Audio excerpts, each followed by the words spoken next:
trabalhar com vocês as várias possibilidades de leitura de um texto. Mas para isso eu vou iniciar a leitura de uma fábula. A fábula da rã e o boi.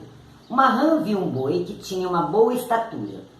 Ela, que era pequena e invejosa, começou a inflar-se para igualar-se ao boi em tamanho. Depois de algum tempo disse: olhe-me, minha irmã, já é o bastante? Estou do tamanho do boi? De jeito nenhum. E agora? De modo algum. Olha-me agora. Você nem se aproxima dele. O animal invejoso inflou-se tanto que estourou. Então nós podemos perceber aqui nessa fábula dois planos de leitura. O primeiro plano é quando você começa a ler a história, você percebe que é uma história que relaciona dois animais, a rã e o boi. Logo em seguida já vem o segundo plano da leitura, que são os traços linguísticos e semióticos que vêm das palavras inveja, da palavra disse, da palavra igualar-se ao boi, que são caracteres do ser humano. Então, essa leitura tem dois planos. Uma leitura que visa a leitura, uma história de um animal, e, ao mesmo tempo, que visa uma característica do ser humano. Então, isso é uma característica também das fábulas. E ela tem sempre uma moral, que a moral é não cobiçar as coisas alheias. Então, eu quero que vocês entendam o seguinte, que para identificar que seja uma leitura, uma fábula, nós temos que identificar os traços linguísticos, as figuras e os temas, que são esses: a inveja, igualar-se ao outro, o verbo disse, que isso são características do ser humano, da linguagem humana. Agora eu vou partir para um outro texto, que é um gênero diferente. É o Retrato, de Cecília Meirelles. Eu não tinha este rosto de hoje, assim calmo, assim triste, assim magro, nem estes olhos tão vazios, nem o lábio amargo. Eu não tinha essas mãos sem força, tão paradas e frias e mortas. Eu não tinha este coração, que nem se mostra. Eu não dei por esta mudança, tão simples, tão certa, tão fácil.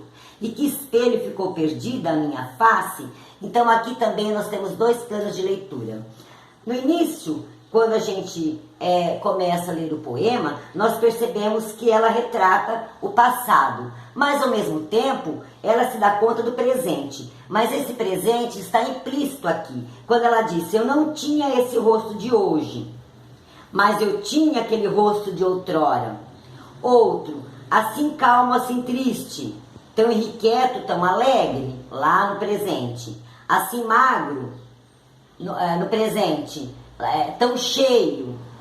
Nem esses olhos tão vazios e esses olhos tão expressivos.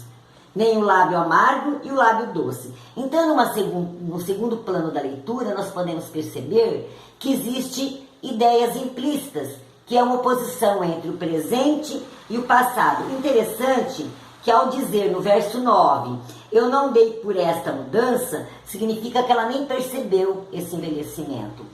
E o tema desse poema é a decepção diante da consciência súbita e inevitável do envelhecimento.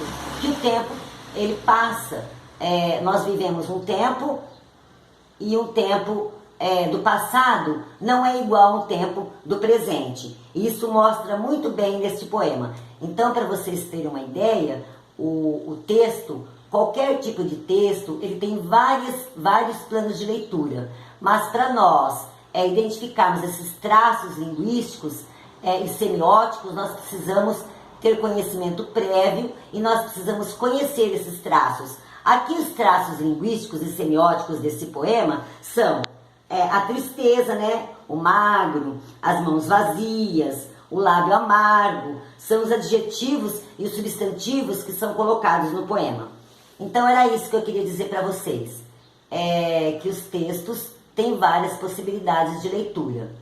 E agora eu faço um apelo a vocês: leem muito, porque a leitura é sabedoria, a leitura é conhecimento e a leitura é vida. Até uma próxima!